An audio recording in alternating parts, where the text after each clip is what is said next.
Hello everyone, welcome to global online. Myself Priyanka आपल्या सगळ्यांचं स्वागत करते आजच्या आपल्या सेशनमध्ये. आज आपण सीटेट एक्झामिनेशनसाठी पेपर क्रमांक 1 आणि 2 या पेपरकरिता आपण चाइल्ड डेव्हलपमेंट आणि पेडोगॉजीचा अभ्यास करीत आहोत. सो CDPचा हा जो पार्ट आहे सीटेट एक्झामिनेशनसाठी टोटल 30 मार्कांसाठी विचारला जातो. याचा अर्थ टोटल आपले 30 मार्क जे आहे चाइल्ड डेव्हलपमेंट आणि पेडोगॉजी या भागावर आधारित आपल्याला दिसून येतं. त्यामुळे हा पर्टिक्युलर टॉपिक जो आहे तो आपल्या सगळ्यांना खूप व्यवस्थितरित्या अभ्यास करून घ्यायचा आहे, जेणेकरून येणाऱ्या एक्झामिनेशनमधून या भागातून आपल्याला कोणतेही प्रकारचे जर प्रश्न विचारण्यात आलेले तर आपण त्याला योग्यरित्या आन्सर करू शकतो. सो आजच्या पर्टिक्युलर सेशनमध्ये आपण अध्यापन अध्ययन प्रक्रिया टीचिंग लर्निंग प्रोसेस हे कशा पद्धतीने चालतं याविषयी आपण डिटेलमध्ये अभ्यास करणार आहोत. सीटेड एक्झामिनेशनचं जर आपण प्रिव्हियस पेपरचा अभ्यास केलेला आहे तर प्रिव्हियस क्वेश्चन पेपरमध्ये सुद्धा आपल्याला CDP मधून पर्टिक्युलर हा जो टॉपिक आहे टीचिंग लर्निंग प्रोसेस यामधून भरपूर प्रश्न जे आहे ते विचारलेलं दिसून येतं. ओके, सो बघा, टीचिंग जे आहे अध्यापन जे आहे, अध्यापन ही बहुआयामी संकल्पना आहे. सो मल्टी डायरेक्शनमध्ये चालणारी ही प्रक्रिया आहे आणि याचं एक पर्पोज असतं. याचं पर्पोज म्हणजे काय, उद्देश असतं. ठीक आहे, to provide knowledge to the learner. याचा जो उद्देश असतो तो विद्यार्थ्यांना ज्ञान प्रदान करण्याच्या उद्देशाने अध्यापनाची प्रक्रिया जी आहे ती चालत असतं. अध्यापन ही एक प्रोसेस आहे. Teaching is a process that include teacher student curriculum. याचाच अर्थ काय, जर आपण म्हणत आहोत की टीचिंग ही एक प्रोसेस आहे ना. आता टीचिंग काय आहे, एक प्रोसेस आहे आणि यामध्ये कोण कोण आहे बा, ऑब्व्हियसली टीचर आहे, ऑब्व्हियसली स्टुडंट आहे आणि ऑब्व्हियसली करिक्युलम आहे. याचा अर्थ शिक्षण ही त्रिध्रुवीय प्रक्रिया आहे ना, कारण त्यामध्ये टीचर स्टुडंट आणि करिक्युलम म्हणजे पाठ्यक्रम सहभागी आहे. Emphasis is lead on increasing cognitive level of children thought teaching. ठीक आहे, तर म्हटलेलं आहे अध्यापनाच्या माध्यमातून मुलांचं संज्ञानात्मक पातळी वाढवण्यावर भर दिला जातो. सो इन्क्रीज काय केलं जातं यामध्ये, कॉग्नेटिव्ह लेवल जे आहे, ठीक आहे, त्याला इन्क्रीज केलं जातं या माध्यमातून. आणि टीचिंगमुळे मुलांचा जो आहे मानसिक सामाजिक नैतिक आणि सांस्कृतिक स्तर समृद्ध होतो. चांगल्या शिक्षणासाठी शिक्षक ज्ञानी असणे आणि शिकण्याची पद्धत त्याला माहीत असणं खूप आवश्यक आहे. आता बघा, आपल्याला शिकवायचं म्हणून जर आपण शिकवत असेल है ना, तर त्याला काहीच अर्थ नसतं. शिक्षणाचा एक अल्टिमेट गोल असतो की विद्यार्थ्यांना नॉलेज देणं. आणि हे नॉलेज देण्यासाठी जे आहे शिक्षकाला विविध माध्यमांचं किंवा विविध वे जे असतात ना त्याचा वापर करावा लागतं, जेणेकरून ते काय करू शकेल, विद्यार्थ्यांना नॉलेज देऊ शकेल. याचा अर्थ शिक्षणाचा अर्थ एक पर्टिक्युलर एम असतं, म्हणजे पर्टिक्युलर लक्ष जे असतं ना ते साध्य करणं असतं. आता मला सांगा, आता आपण सीटेट साठी CDPचा अभ्यास करीत आहोत का बरं, कारण ऑब्व्हियसली आमचा एक एम आहे. आपलं काय एम आहे, तर येणारी सीटेट एक्झामिनेशन क्वालिफाय करणं आहे ना, त्याकरिताच आपण आता अभ्यास करीत आहोत, अध्यापन करीत आहोत. ओके, सो यातून आपण समजून घेतलेलं आहे की टीचिंग बद्दल आहे ना. सोबतच आपण बघतो सीटेट एक्झामिनेशनसाठी कंप्लीट कोर्सही अवेलेबल आहे. यामध्ये पेपर क्रमांक 1 आणि पेपर क्रमांक 2 अशा दोनही पेपरचं कंप्लीट आपल्याकडे कोर्स आहे, ज्यामध्ये फुल सिलेबस व्हिडिओ लेक्चर्स अवेलेबल आहे, फुल सिलेबस नोट्स आहे, 50 पेक्षा अधिक मॉक टेस्ट आहे आपल्या प्रॅक्टिस करिता, फुल सिलेबस MCQ सुद्धा अवेलेबल आहे. याची जी आहे बोथ पेपरचं फीज आहे 3000 रुपये. आणि या कोर्सला जॉईन करण्यासाठी आजच तुम्ही प्ले स्टोअरवरून ग्लोबल ऑनलाईन ॲप डाउनलोड करा, किंबहुना बघा आपले ऑफिशियल नंबर्स आहे, यांवर कॉन्टॅक्ट करा आणि सीटेट एक्झामिनेशनच्या या कोर्सला जॉईन व्हा.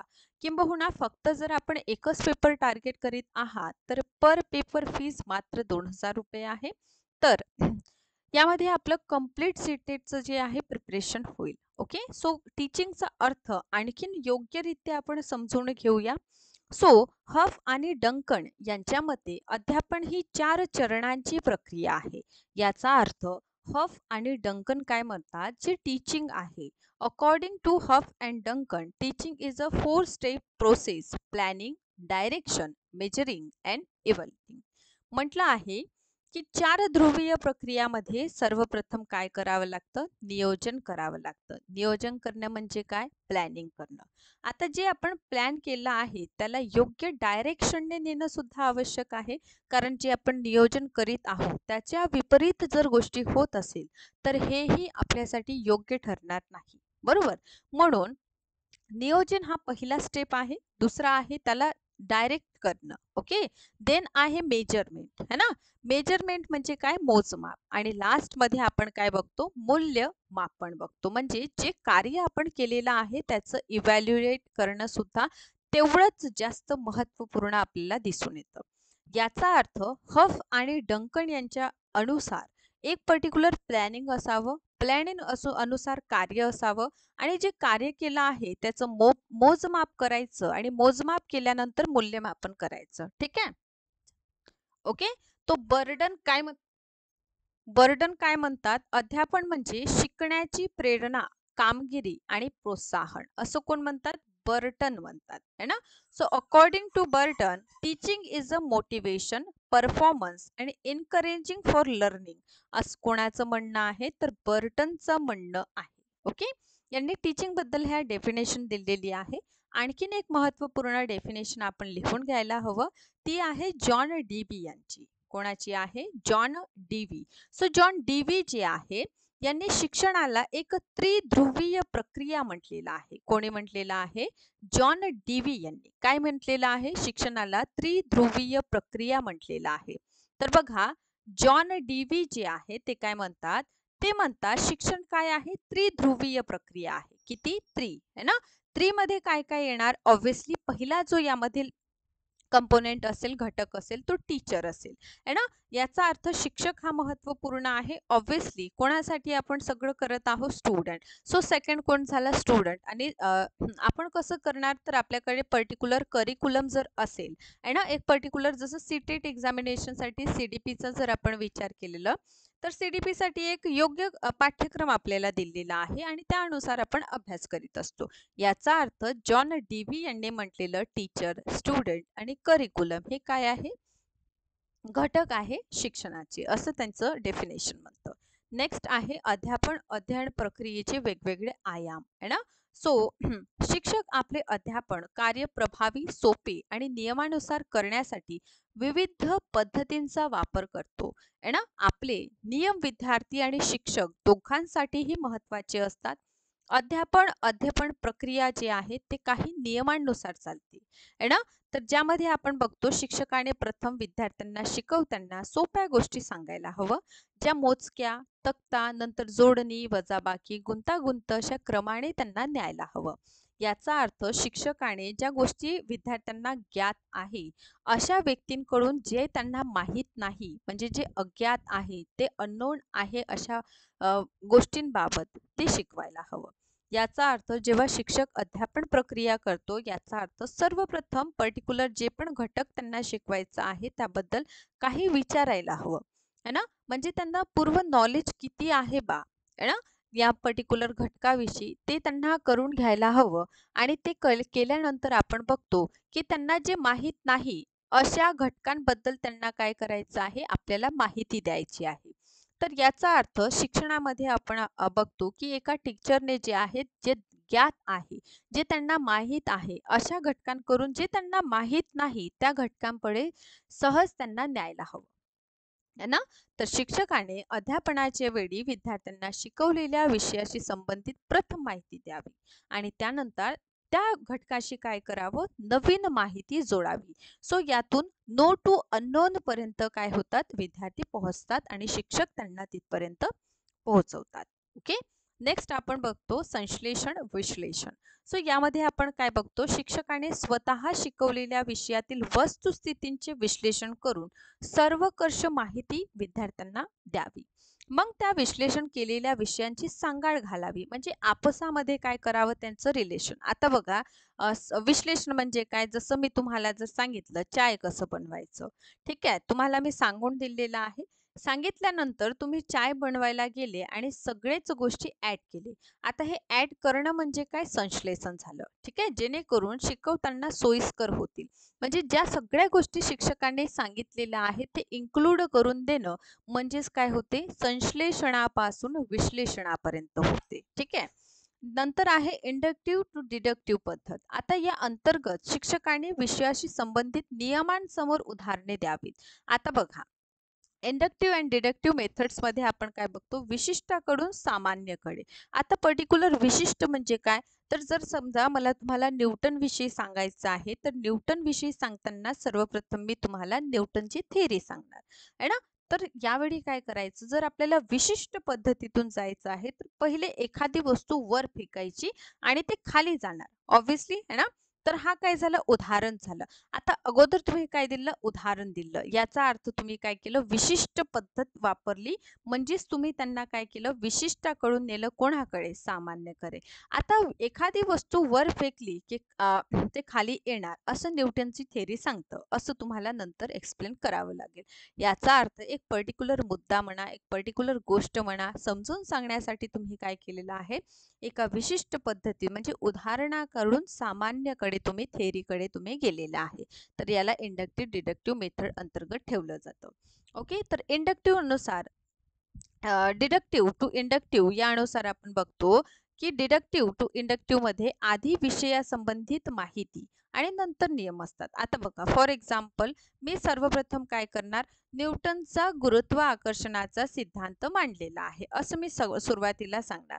आणि हे सांगितल्यानंतर एखादी वस्तू मी वर फेकणार, ऑब्व्हियसली ते खाली येणार, तर हे मी नंतर करणार आहे ना. हा, तर यातून काय होईल? जेणेकरून विद्यार्थ्यांना सहज जे आहे सामान्य पद्धतीने जे आहे जे थेअरी आपण पाहिलेली आहे ते समजून येईल, आहे ना. यानंतर आहे कॉन्क्रीट टू ॲब्स्ट्रॅक्ट, आहे ना. हा, तर हे यामध्ये आपण काय बघतो की हे कॉन्क्रीट म्हणजे मूर्त काढून अमूर्त असं आपण बघतो ना. एक्झामिनेशन मध्ये खूपदा हा शब्द आपल्याला दिसतं की मूर्ताकडून अमूर्ताकडे, है ना. तर हे काय असतं?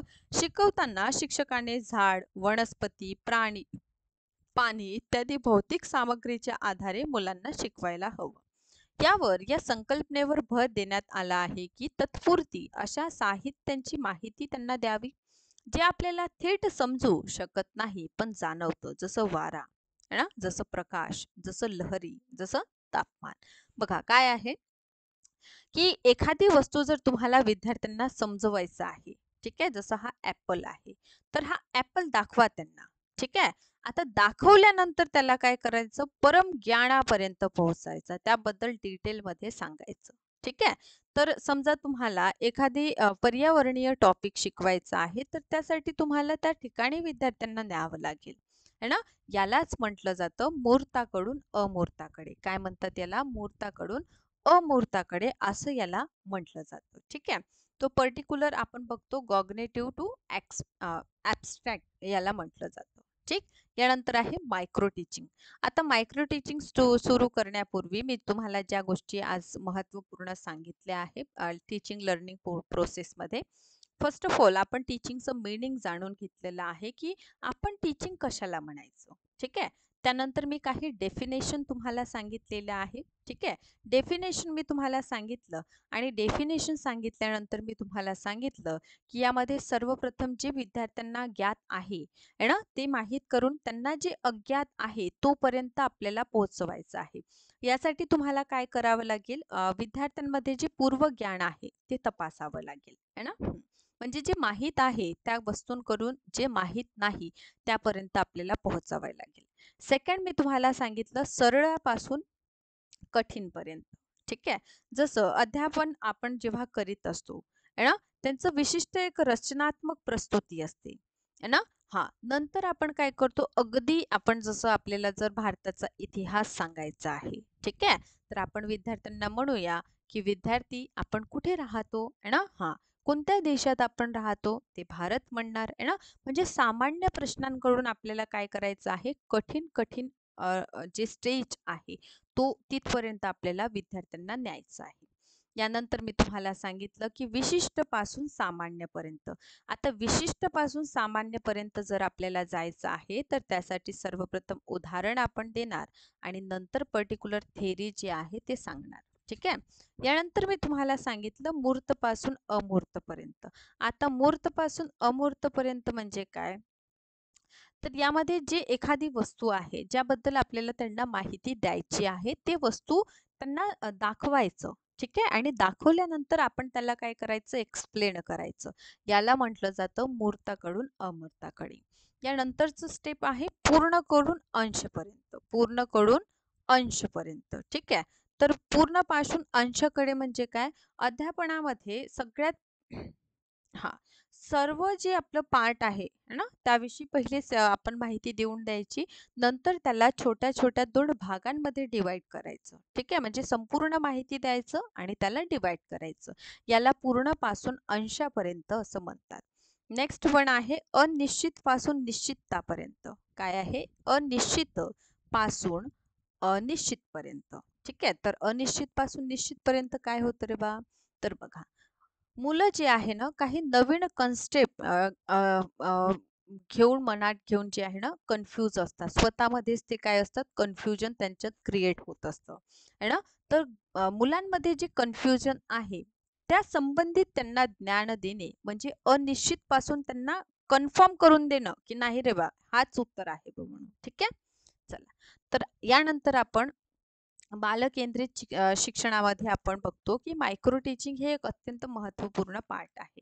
आता बघा, अध्ययन अध्यापन करीत असताना तुम्ही नक्कीच एक गोष्ट अनुभवली असेल. आता ही नक्कीच एक गोष्ट म्हणजे काय, ऑब्व्हियसली आपण बी-एड डी-एड करूनच आहो है ना. हा, तर त्यामध्ये एक आपल्याला भाग होता तो म्हणजे मायक्रो टीचिंगचा.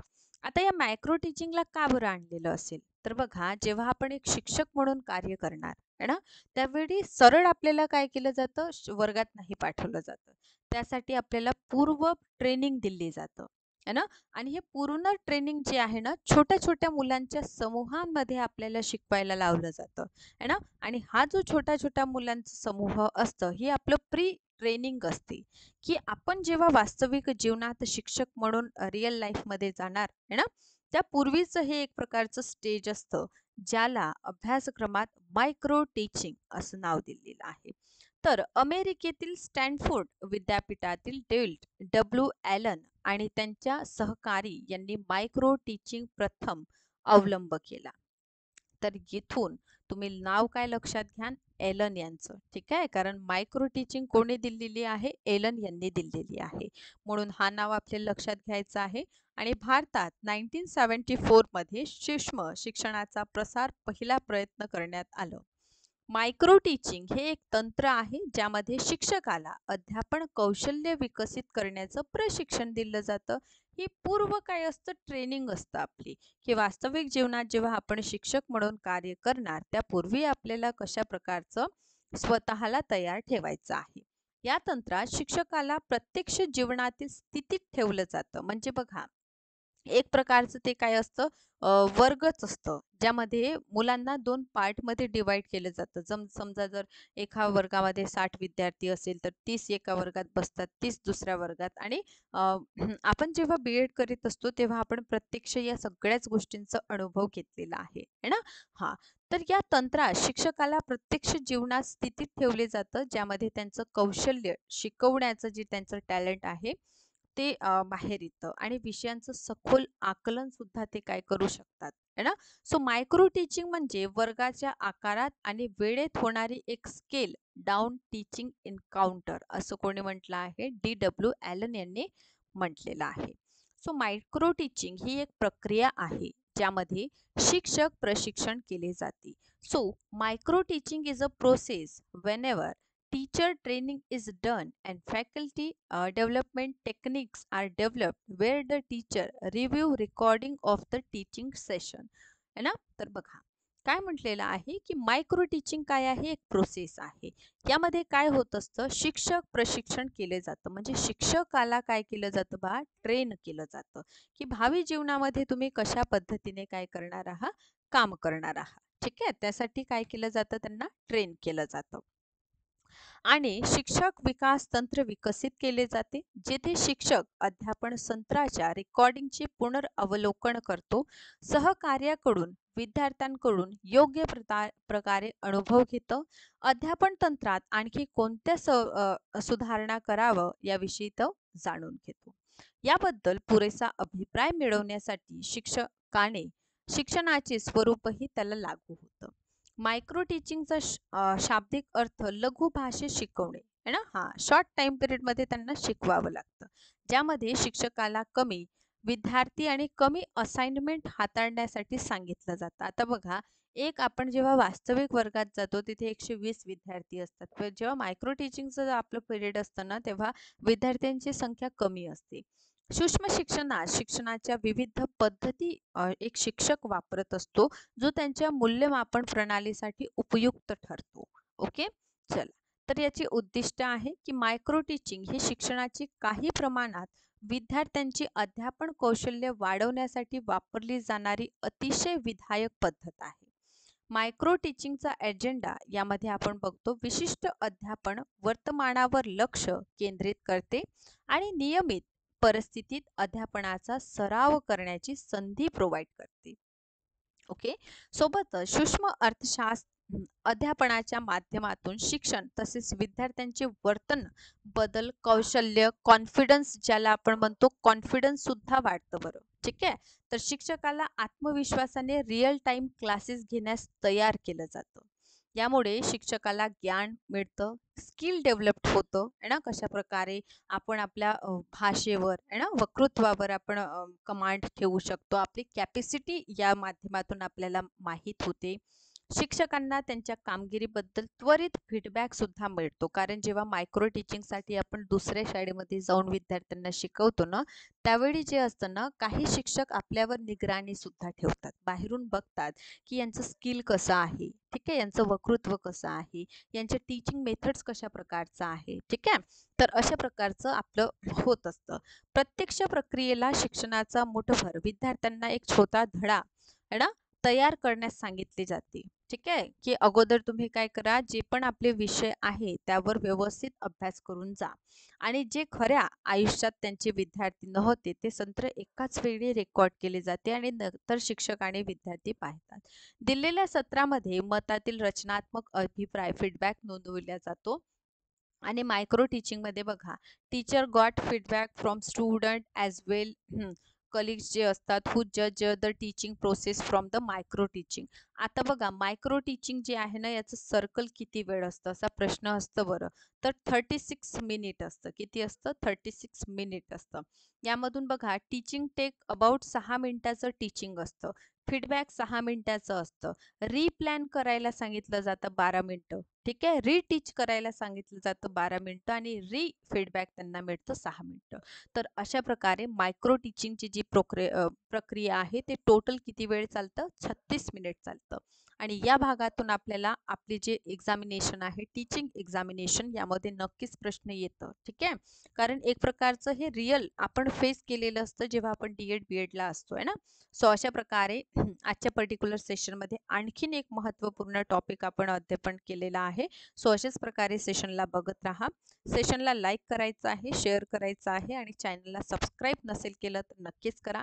यासोबतच सीटेट एक्झामिनेशनसाठी पेपर 1 आणि पेपर 2 अशा दोनही पेपरचे कोर्सेस आपले लॉन्च झालेले आहे. या कोर्सेसला तुम्ही जॉईन करा. Thank you so much.